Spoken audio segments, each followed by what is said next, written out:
may good news tayo. Yung mga anti-Duterte dyan, yung galit na galit kay BP Sara at gustong ma-impeach, agad-agad siya. Yung atat na atat ba?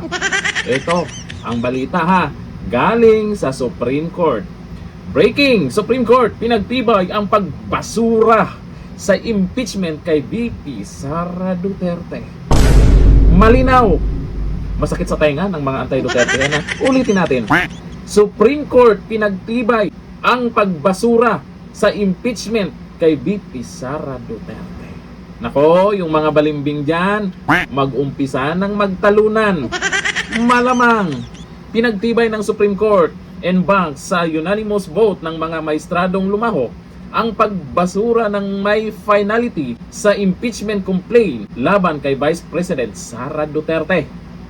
Tinanggihan ng kataas-taasang hukuman ang motion for reconsideration ng House of Representatives na humihiling na baligtarin ang desisyong inilabas noong July 25, nakaraang taon, kung saan idineklarang labag sa konstitusyon ang Article of Impeachment laban sa Vice Presidente.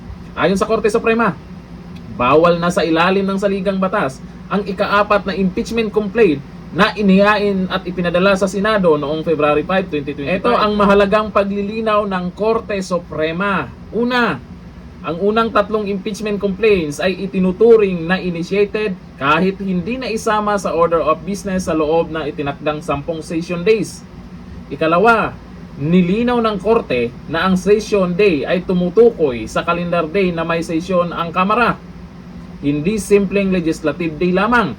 Ikatlo, kinilala ng Supreme Court ang kapangyarihan ng Kamara na gumawa ng sariling rules on impeachment, ngunit iginiit na dapat pa ring dumaan sa Committee on Justice ang reklamo kahit ito'y may pirma ng isang 3 na mga mambabatas para sa verifikasyon at proseso. Ika-4, pinagtibay ng korte na may umiiral na due process sa impeachment. Agad na ipinatutupad ang desisyon at hindi natatanggap ng anumang karagdagang pleadings ang Korte Suprema. Oh, may lakas loob pa ba kayo na maghain ulit ng impeachment complaint kay BP Sara? Ngayong February daw yan ha. Pero malamang hindi susuko yung mga yan.